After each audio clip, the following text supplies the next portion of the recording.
Hey, everybody, welcome to Hold That Thought. I'm David Cruz, days away from Election Day proper.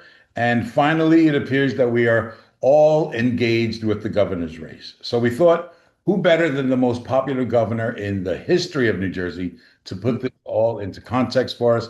Tom Kean Sr. is our guest. Governor, always good to see you. Thanks for doing this. Great to be with you, David. So you have been where Mikey Sherrill and Jack Chitterelli are today, just days away from Election Day. What's it like at this point in a campaign?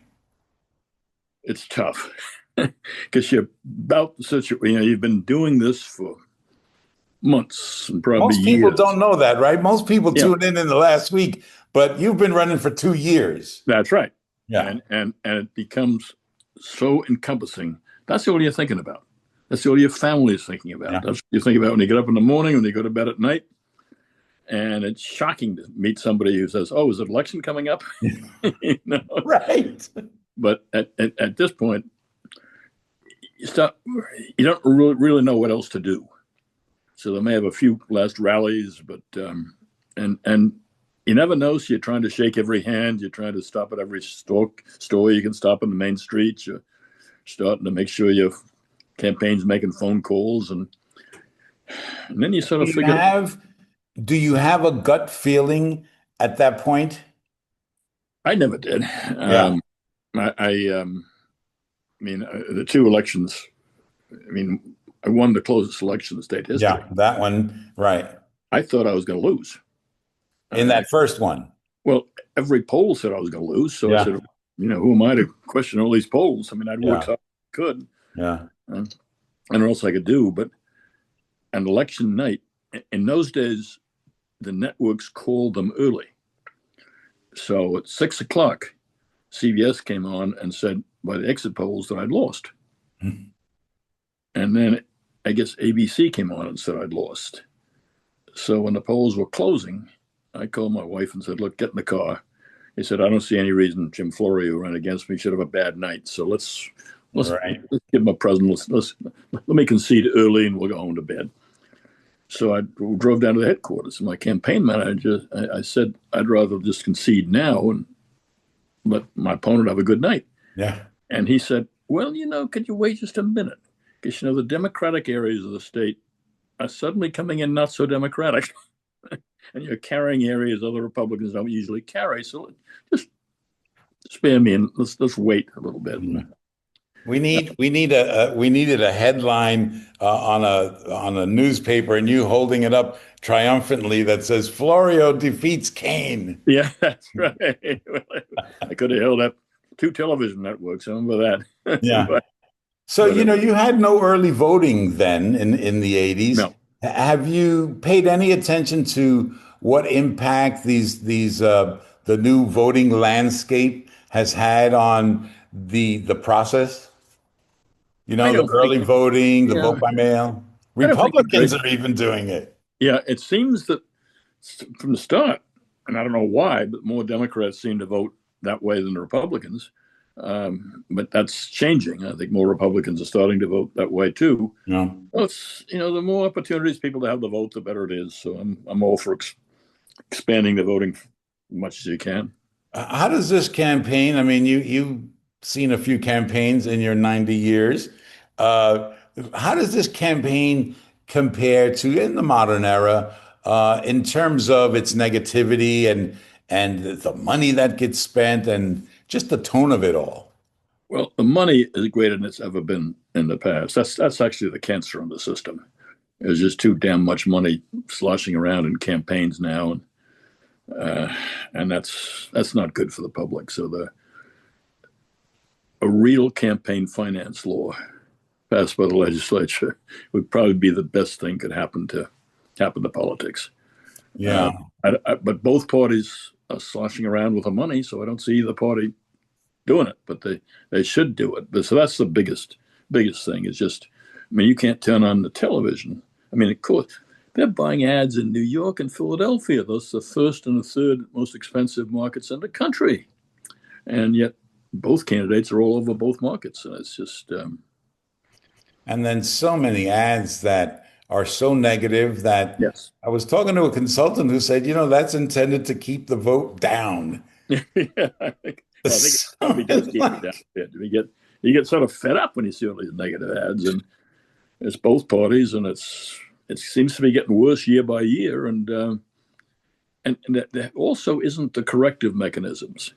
I mean, people forget how different it was when I ran.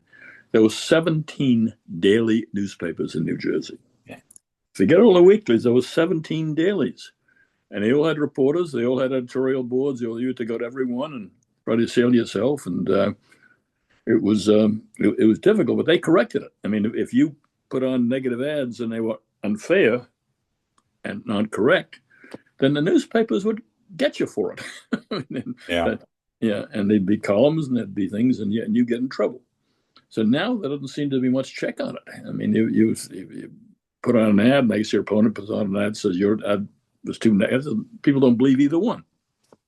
So yeah. it's Don't get me started about the death of a local news media yeah, governor. well, it wasn't local, it was Yeah, certainly it's statewide. Yeah, yeah. now there were little one, Elizabeth Daily Journal on one side, the Salem Sunbeam was a daily paper on the other side. But they all had circulations, and some of the best reporters in the state came out of some place like Elizabeth Daily Journal. Yeah, yep. The Daily Journal. Wow. Yeah, yeah. So you're a Republican and a Chitterelli guy.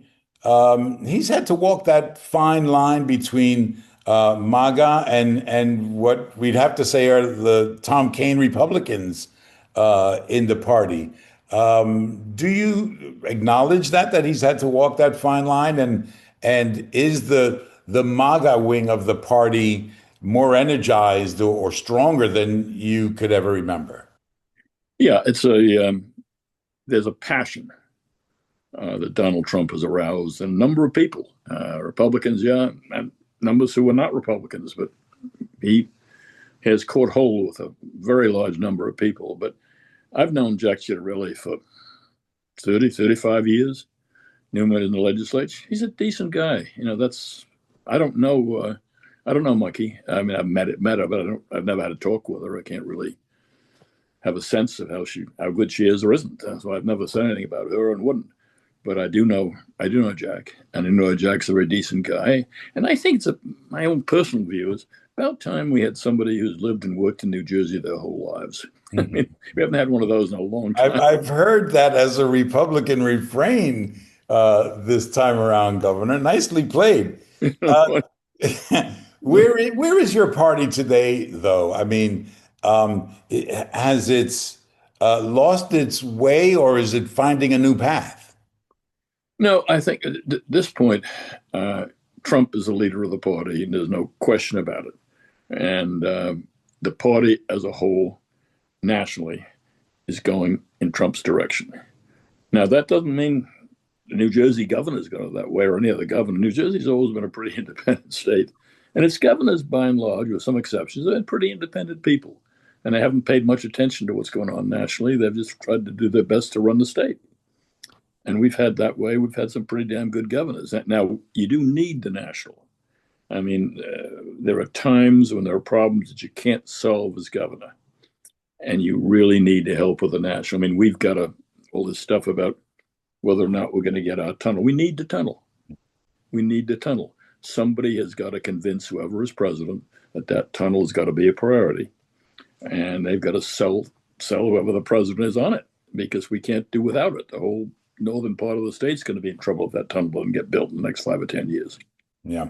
Isn't it a little different now in that even local campaigns for mayor and for county offices, not to mention the gubernatorial office and legislature, all of these, most of these campaigns are nationalized. It's always, I mean, I guess in this case in New Jersey, maybe it's because we're in New Jersey and we're so blue, and Trump is such a perfect target for a state that is still technically a blue state. But no elections feel local anymore. No, and they should, because a lot of the issues are local. I mean, there's a lot of things the next governor has to do. Some things the president needs to do and can help with. Most of it, no. Most of it is New Jersey stuff. I mean, we all know, and both candidates have talked about it, it costs too much to live here. And we have, I guess, the largest exodus now of people in the state, of any state in the country. I mean, that's a terrible thing. That's got to be corrected. People have got to feel proud about New Jersey again. They've got to be someplace so they want to live and want to bring up their families. And that's going to be solved in New Jersey, not having anything to do with who's president of the United States. So we need a governor who can do that. We heard talk this week about Jack Ciattarelli and the state Supreme Court. He mentioned Jay Weber's name and said how great he'd look in the robe. There's a tradition in New Jersey of the balanced court, one Republican, one Democrat, and it's lasted for generations. Ciattarelli says it's outdated. Is it outdated? Well, it's not outdated, I don't think, but it's people. I mean, Republicans have picked their Democrats to a point. Democrats have picked their Republicans to a point. It isn't as if you said, all right, Republican appointee, let's ask the Republican Party who they'd like. Right. So from that point of view, it's there's been a long time since the Republican who would have been nominated by the Republican Party has served on the Supreme Court. That's a really interesting take on that, Yeah. Governor. Has that system worked? It appears to have. I mean, people say New Jersey's Supreme Court is a model for others around the country. Yeah, we've had some brilliant justices in this state over the years, and going way back. And no, I actually made the point of keeping the system when I was governor. The Chief Justice was up. And the Chief Justice was pretty unpopular at that point, a fellow called Wilens. And he was unpopular because he had done a couple of decisions that particularly the Republican Party didn't like at all. The Mount Laurel decision being one of the big ones, and some other decisions as well. So he was very unpopular. I had a chance to appoint a Republican Chief Justice. I took the position that a justice's decisions shouldn't be the reason why he or she was or wasn't reappointed. And that if that was the case, then justices, and this happens in other states, are always worried about their reelection or their reappointment, and Right. that influences their decisions. So we've always, since me anyway, we've had that position that you appoint people to the court because of their abilities and their integrity, and not necessarily based on their last decisions. By the way, what's with these mandatory age restrictions on the court? I mean, 70 is the new 50, is it not? I mean, you're 90 and you could run circles around a lot of people. I think there's maybe an age, but if you're going to do it for the court, why don't you do it for the legislature? How dare you? How dare you suggest such a thing?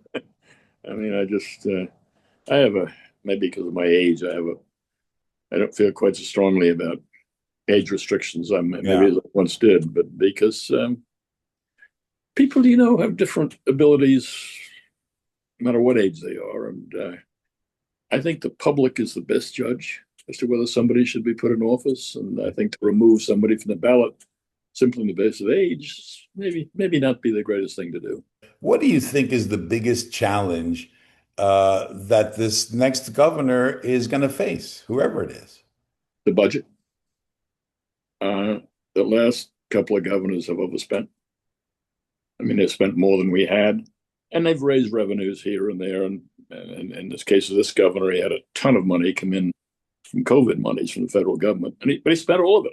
he didn't save any, ever invest in it. He spent every dollar.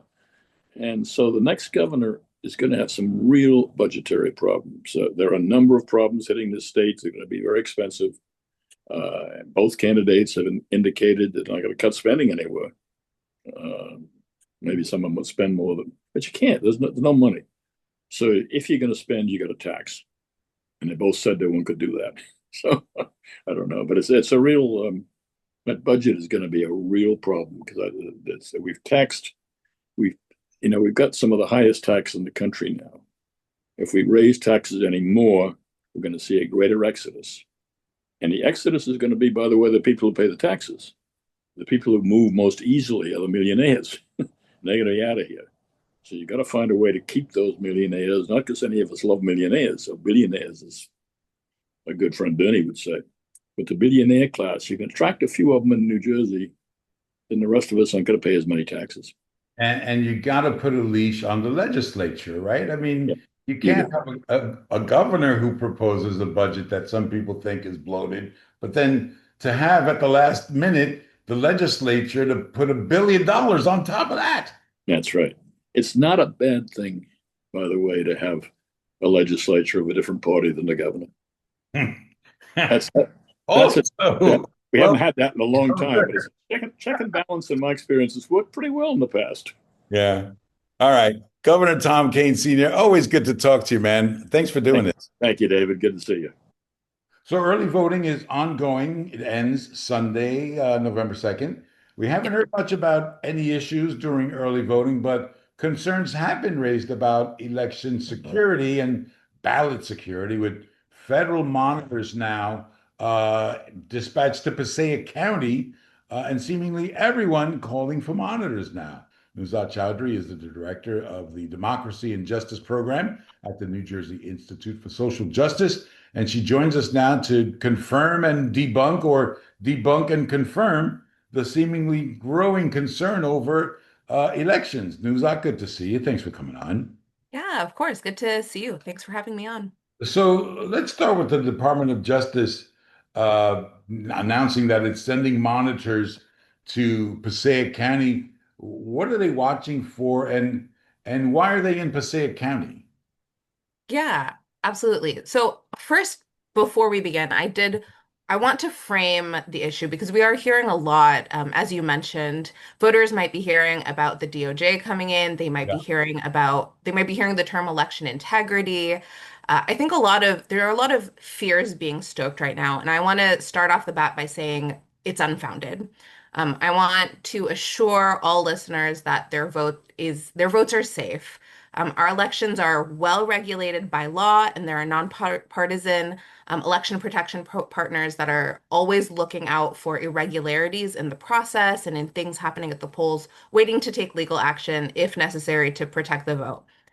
So there's understandably, I think, a wide range of concerns right now, especially given the climate and recent actions of the federal DOJ. But I wanted to begin by assuring voters that your vote is safe.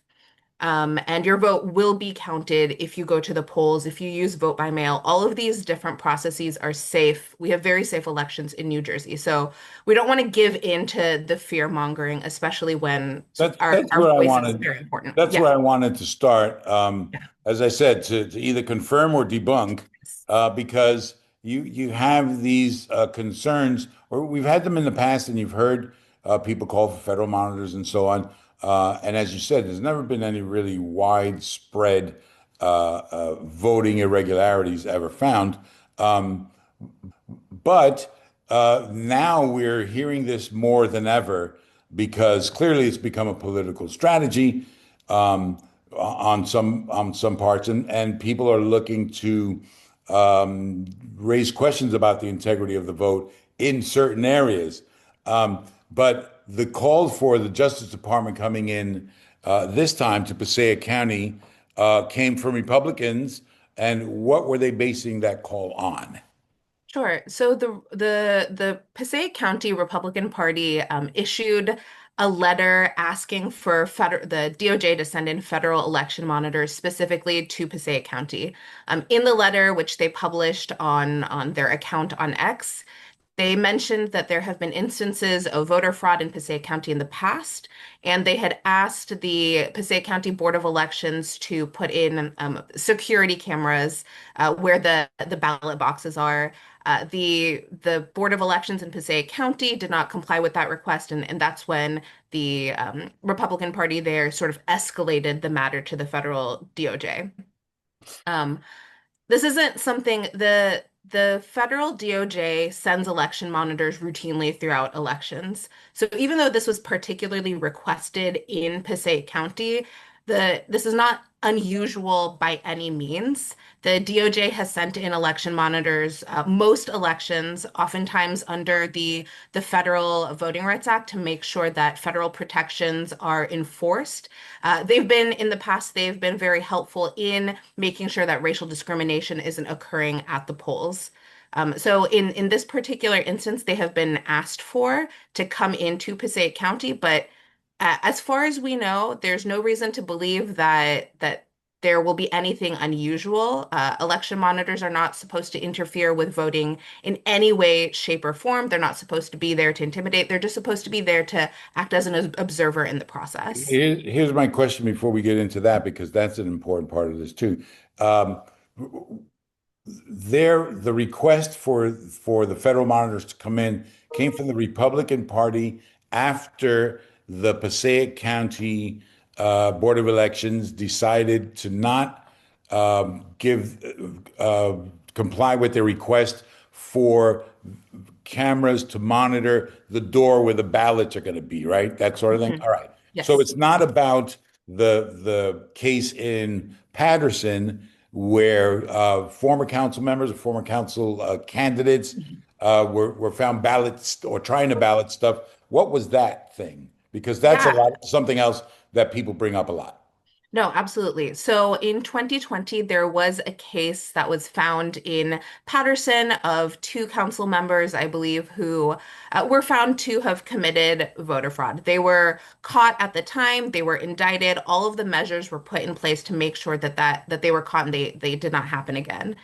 The request right now from Passaic County is, as you mentioned, completely unrelated to that. That particular case was simply cited to as a reason why the Yeah. federal DOJ should come into Passaic. So what authority do they have? I mean, the Attorney General said they have no good reason to be there. And so what are they going to be able to do?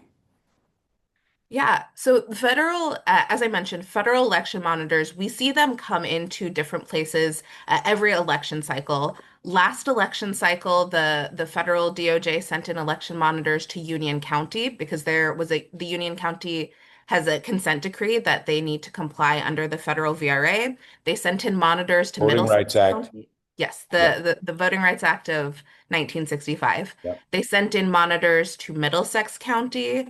And before they send in these monitors, they usually publish notification that of intention to come in there. The monitors will come in and really they will observe they will observe the going-ons at polling sites. They, I think, usually come in with a clipboard. They're marking things off on a clipboard. They're not supposed to interfere with the voting process in any way, shape, or form. So that is what we anticipate will happen here as well. Will Now, they, mhm. sorry, will they be able to see the counting of, say, absentee ballots or anything like that? I believe if the Board of Election gives them consent to do so, which Passaic County has indicated that they will cooperate with the DOJ and the federal authorities, the monitors would be allowed to see that process. We always hear about the charge that monitors are seen as just another way to intimidate voters. What is the intimidation factor involved here? Yeah. Uh, well, first, I want to say that in New Jersey, we do actually have a law. We have a 100-foot barrier law where police officers and other enforcement are not allowed into a polling site within 100 feet unless requested by the polling site itself. Yep. So federal monitors, if they are given consent by the polling site and by the county, they'll be allowed to enter in the site. But if they are not given that consent, then they must also abide by that 100-foot barrier, I believe. In the past, when there have been federal election monitors at different sites, most voters don't even notice that they're there. They're there very much to observe the site. They will probably be in plain clothes. They're not identifiable. If there is an instance of intimidation, there is a monitor who is interfering with the vote or anything like that, that is strictly illegal. And so we would urge voters to call 866 our vote, and nonpartisan election protection members will come in and take legal action as needed. Do you know anything about the Jersey City situation where Jim McGreevey, the former governor who's running for mayor there in a race of seven people, he is calling for, I guess, state monitors to come in because do you know that story? Yes, I believe there was a campaign rally that was held within very close distance of an election polling site in Jersey City. And so the candidate did ask the AG's office to send in monitors to make sure there was no intimidation, no tampering. There is no reason to believe that uh, anything about the process has been impugned by having that rally. So the AG's office may choose to send in monitors, but there's no reason to believe that the votes have been tampered with or that it is unsafe to go and vote. I can't speak to the political processes there, but that appears to be what has happened in Jersey City. Well, it's interesting that early voting, which a lot of people were very skeptical about, has now become like a kickoff day. There were rallies all around from both parties celebrating early voting, which I mean, I guess that's a positive, right? Because the rhetoric not that long ago was that that was just another way to cheat the voting system or whatever. Absolutely. What we've found is that all of these pro-democracy measures that the Institute and other democracy partners have advocated for, vote by mail, early voting, all of these things have expanded access to the vote. So a lot of folks who may not be able to go on election day for whatever reason can take part in voting now, and it's safe, it's exciting. We love to see that the numbers for early voting have just grown exponentially over the past few years. And we haven't so far, and as we said, early voting continues through Sunday, November 2nd. We haven't heard anything about machines breaking down, some shady guy passing something to the other guy that looked like a ballot. Nothing yet. No, we nothing in particular that has occurred sort of systemically or otherwise. As I mentioned, there is a coalition of partners, the nonpartisan New Jersey Election Protection Coalition. There are a lot of different members of this group. You have the Institute, you have the ACLU of New Jersey, you have the League of Women Voters, a lot of different advocacy groups that are watching the election closely from early voting through election day, past election day. And we're making sure that we are responding to any sort of stories we hear from voters about intimidation, about long lines at the polls, about any of these chronic challenges that voters may face. And so far, we have not heard anything that really pings the radar, but we're watching closely and we're ready to take action. So, along with that comes this discussion about the integrity of the voter rolls. I know a few years ago there was supposed to be a big purge. Um, are the voting rolls free of twigs and stems? It's the voter rolls are maintained quite well by there's an entire system to make sure that voter rolls are maintained both under state law and under federal law.